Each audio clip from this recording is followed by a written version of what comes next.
Hey, thanks for tuning in and checking out this video. My name is Rico. I'm going to give you a little crash course on objection handling.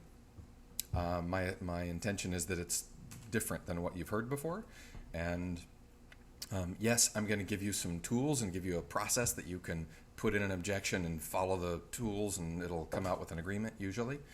But before we do that, I want to give you a little setup on how to look at these and think about these, and hopefully we can avoid most of them from happening in the first place. So, first of all, what is an objection? It means that two of you think differently. They think this way and you think that way, and the only reason it's an objection is because the goal is that we create an agreement. And if there's something in the way of that agreement, we call that an objection. That objection could be a difference of opinion. That objection could be a misunderstanding, a miscommunication, easily. So step one is when the client offers an objection, right? Hey, that's too much money.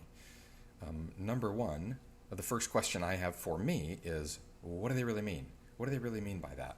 So in the real estate game, this comes up a lot about commissions. So somebody might say, wow, 6%, that's way too much commission.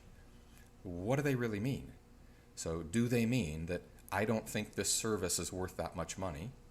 Maybe. Do they mean, why would I pay that much when other people are offering it for less? Maybe.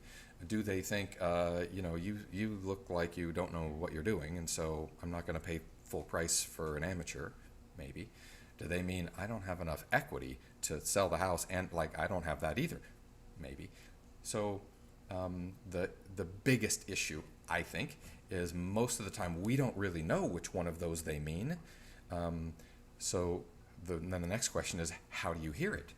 If they say, hey, will you cut the commission, or that commission's too much? Do you hear it as, okay, these are cheap so-and-so? Maybe. Do you hear it as, well, they don't think I'm very good, I should tell them how great I am? Maybe. Do you hear it as, man, those online people are beating me to the punch? Maybe.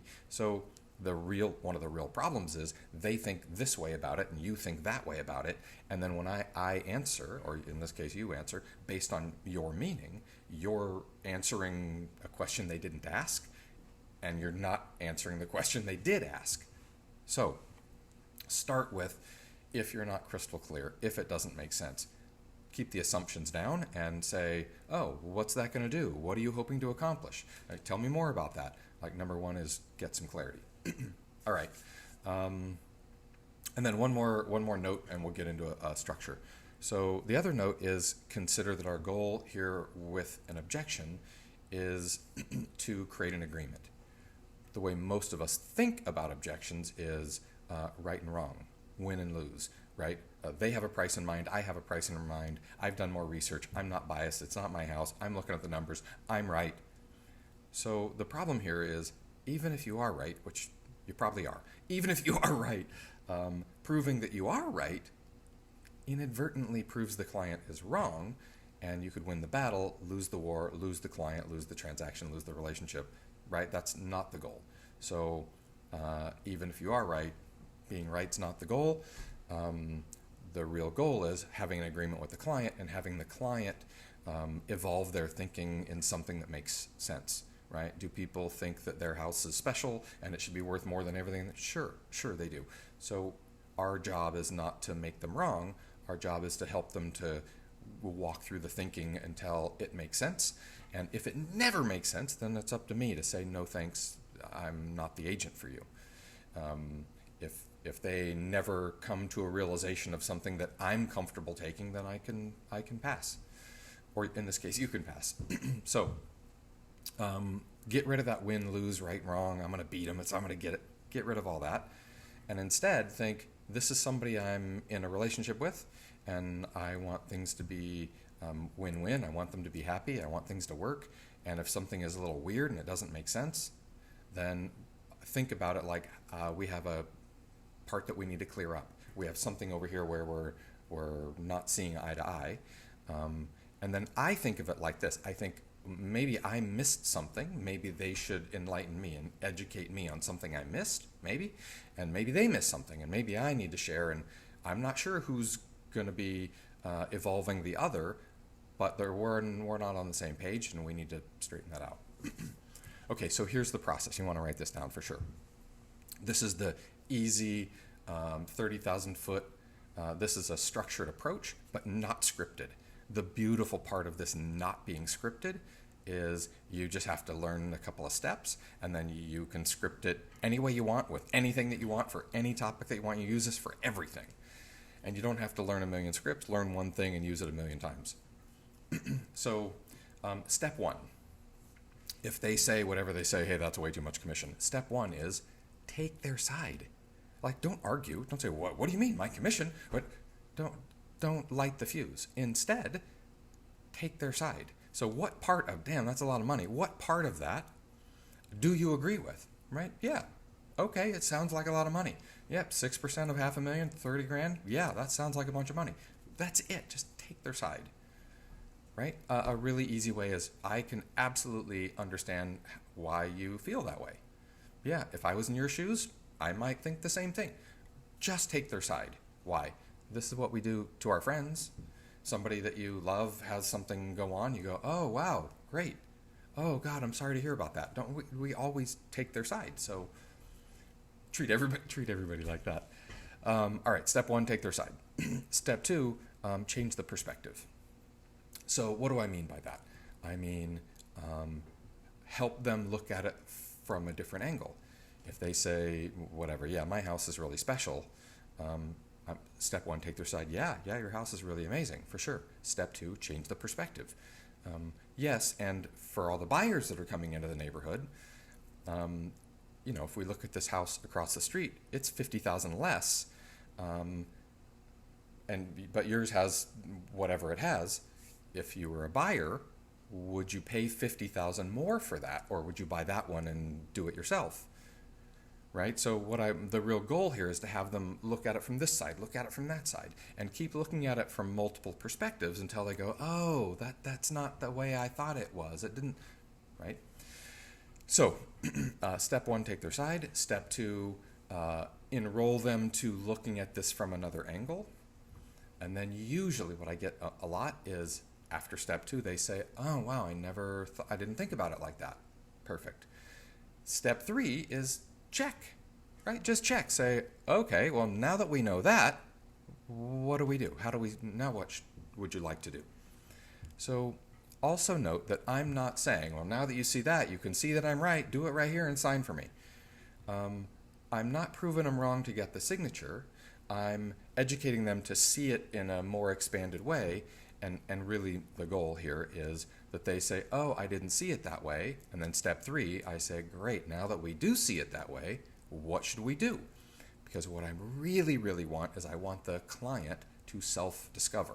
I want them to say, well, if they're selling at that price and mine's the same square footage, and if the buyer hates all these bright colors I have in here, like I thought this was special, but maybe they hate it, then I guess I need to be priced competitively. What I really want is I want the client to generate the solution, because if I generate the solution, I'm responsible for the solution, and it's not my house. So if they want to list their house at a price that's really, really high, and you're willing to take that listing, maybe you are, maybe you aren't, but if you are willing to take that listing, then that's their decision. And I'm going to be really clear and say, all the numbers say you should be here, and if you want to list it there, I think this is the results you're going to get. Consider this. And I want to enroll them in this conversation so they have buy-in. It's their solution. It's not me forcing them to do it. All right, so quick example, top to bottom. Somebody says, hey, we're going to sell it ourselves. We don't need a broker. We're not going to do that. Great. So I could say, oh, that's going to limit the number of people that come, that you're going to lose money, right? That's me taking an opposite approach. That's me being an adversary. Instead of that, what if instead we said, okay, yeah, certainly some people do sell their homes on their own, for sure. And yes, that does have you save some fees and commission. For sure, it'll do that, right? Take their side. Step two, give them a perspective, right? Look at it from this way, look at it from that way.